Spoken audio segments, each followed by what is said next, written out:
हड़ताल कराने की मांग को लेकर उपराज्यपाल के सचिव में साथ धरने पर बैठे अरविंद केजरीवाल को मुख्यमंत्री का साथ मिल गया है।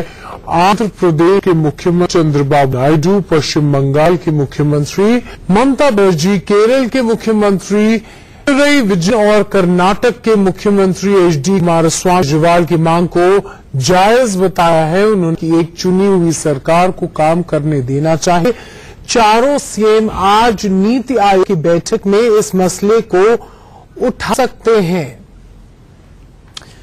और धरने का आज 7वां दिन है। आज नीति आयोग की बैठक में दिल्ली का मुद्दा उठ सकता है। ये चारों मुख्यमंत्री प्रधानमंत्री के सामने ये सारी बातें रख सकते हैं। नीति आयोग की बैठक में केजरीवाल शामिल नहीं होंगे, ऐसी खबरें मिल रही हैं। जो विपक्ष द्वारा शासित राज्य हैं उनके लिए ये बैठक खासतौर से बुलाई गई है।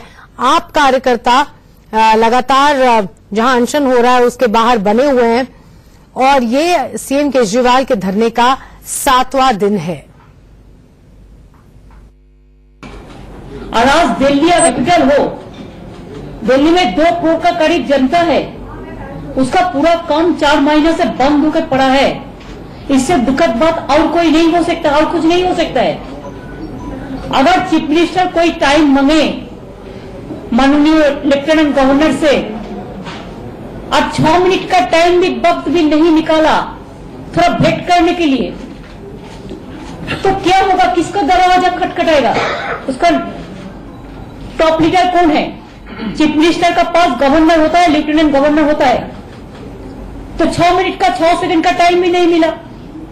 ये तो आपस में बैठ के सॉल्व कर देना चाहिए। इतना दिन क्यों लगा?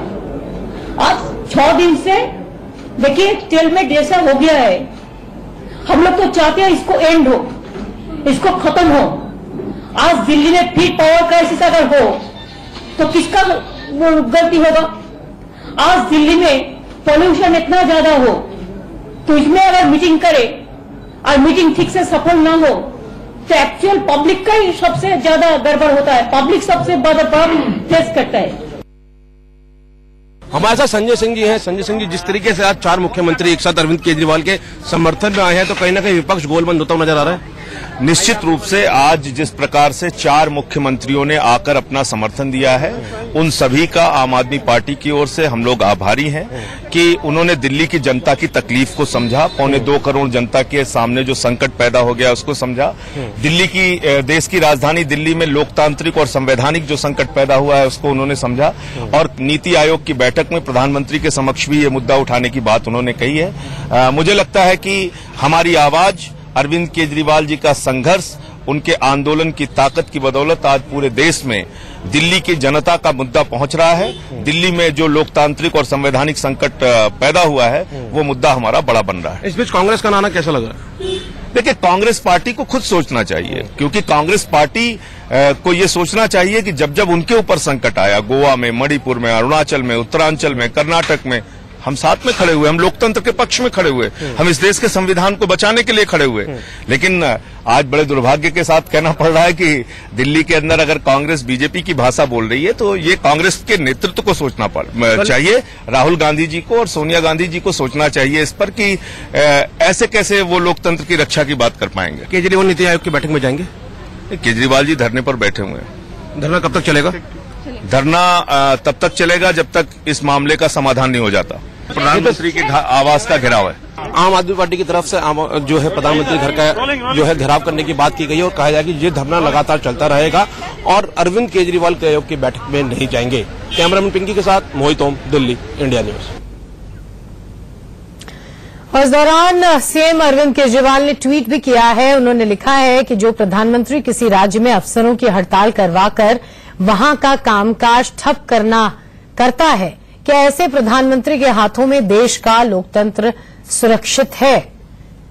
ये ट्विटर के जरिए अपने विचार रखे हैं अरविंद केजरीवाल ने। मेरे साथ मेरे संवाददाता पुलकित नागर जुड़ गए हैं। पुलकित, सबसे पहले तो ये कि हालांकि अब तक ये खबरें आ रही हैं कि नीति आयोग की बैठक में अरविंद केजरीवाल नहीं शामिल होंगे, ये बताइए वहां पर अभी फिलहाल क्या विचार विमर्श चल रहा है? कि एलजी हाउस से कोई भी किसी भी तरह का इंटीमेशन इन लोगों को मिला है? आगे की रणनीति क्या है कि इसी तरह चलता रहेगा ये? देखिए, आम आदमी पार्टी ये साफ कर चुकी है कि नीति आयोग की बैठक में अरविंद केजरीवाल नहीं जाएंगे क्योंकि वो प्रोटेस्ट कर रहे हैं। उपराज्यपाल के दफ्तर से साफ हो चुका है कि अरविंद केजरीवाल यहां अपनी मर्जी से बैठे हुए हैं, तो ऐसे में किसी को भी यहां पर उनसे मिलने की इजाजत नहीं दी जाएगी। अगर उन्हें मिलना है तो उपराज्यपाल के घर से बाहर जाकर वो किसी से भी मिल सकते हैं। और तीसरी बात यह कि आज जो प्रोटेस्ट होना है उसे लेकर भी अब खबरें आने लगी हैं। खबर यह है कि दिल्ली पुलिस ने परमिशन नहीं दी है इस प्रोटेस्ट के लिए, और इसी को देखते हुए 4 मेट्रो स्टेशन बंद भी कर दिए गए हैं। अगर आप उन मेट्रो स्टेशन से बाहर निकलते हैं तो आपको बाहर निकलने की इजाजत नहीं दी जाएगी। जो मेट्रो स्टेशन बंद किए हैं उनमें उद्योग भवन, सेंटर सेक्रेटरिएट, पटेल चौक और रेड्स कोर्स का मेट्रो स्टेशन है। यानी कि जो प्रोटेस्ट करने लोग जा रहे हैं वो मंडी हाउस पर, दिल्ली के मंडी हाउस पे इकट्ठा होंगे, लेकिन उन्हें इन 4 मेट्रो स्टेशन पर बाहर निकलने नहीं दिया जाएगा। अगर इसी संदर्भ में एक बड़ी खबर अपने दर्शकों को हम बता दें, जैसा कि आप कह रहे हैं उसके भी मुताबिक आम आदमी पार्टी के कार्यकर्ता पीएम आवास के पास 4 मेट्रो स्टेशन के आसपास भी प्रदर्शन कर सकते हैं, और इसी के मद्देनजर ये सारे मेट्रो स्टेशन जो हैं बंद होंगे, बाहर लोग नहीं जा पाएंगे। और पीएम आवास के घेराव की चेतावनी दी है आम आदमी पार्टी ने। पुलकित, एक बार फिर हमारे दर्शकों को बता दीजिए कौन कौन से मेट्रो स्टेशन हैं वो जो बंद रहेंगे और आम लोग जो हैं वो बाहर नहीं जा पाएंगे। देखिए, जो प्लान आम आदमी पार्टी ने बनाया था वो ये कि मंडी हाउस पे तमाम लोगों को इकट्ठा किया गया था, और यहां से ये उद्योग भवन, सेंटर सेक्रेटरिएट, पटेल चौक और रेस कोर्स की तरफ आगे बढ़ते। लेकिन सिक्योरिटी को देखते हुए और सुरक्षा को देखते हुए इन 4 मेट्रो स्टेशन से बाहर निकलने पर रोक लगा दी गई है। अगर कोई भी व्यक्ति इन मेट्रो स्टेशन से बाहर निकलेगा तो उसे तुरंत डिटेन कर लिया जाएगा। जी, तो ये अभी एक बड़ी खबर हमें मिल रही है। ये 4 मेट्रो स्टेशन जिनके बारे में पुलकित बता रहे हैं, इन 4 मेट्रो स्टेशन में इस तरह का जमावड़ा ना लगे, इस तरह की भीड़ को रोका जा सके, कंट्रोल में रखा जा सके, इसलिए ये फिलहाल ये बात की जा रही है कि जो भी मेट्रो स्टेशन से बाहर निकलेगा उसको डिटेन कर दिया जाएगा। और चंद्रबाबू नायडू ने कल क्या कहा था, आइए सुनाते हैं आपको। And also this government has to function for the public's sake. That's why we came here. We are expressing our solidarity. They have to sort out problem. And also this government has to function for the public's sake. That's why we came here. We are expressing our solidarity. तो अजीबोगरीब स्थिति दिल्ली में पैदा हो गई है। Arvind Kejriwal LG house में 7वें दिन धरने पर बैठे हैं। 4 विपक्षी दलों के मुख्यमंत्रियों का समर्थन उनको हासिल हो गया है। ये 4 मुख्यमंत्री ममता बनर्जी के सहित नीति आयोग की बैठक को अटेंड करने के लिए फिलहाल दिल्ली में हैं। आज प्रधानमंत्री आवास का घेराव करने की चेतावनी दी है आम आदमी पार्टी ने, और आज बैठक भी होगी जो नीति आयोग की, उसमें जाहिर तौर पर अरविंद केजरीवाल और दिल्ली का ये मुद्दा उठेगा। और 4 मुख्यमंत्री जो अरविंद केजरीवाल का समर्थन कर रहे हैं वो प्रधानमंत्री से ये पूछना चाहते हैं कि एलजी अरविंद केजरीवाल को मिलने का वक्त क्यों नहीं दे रहे हैं। आज उनके धरने का 7वां दिन है।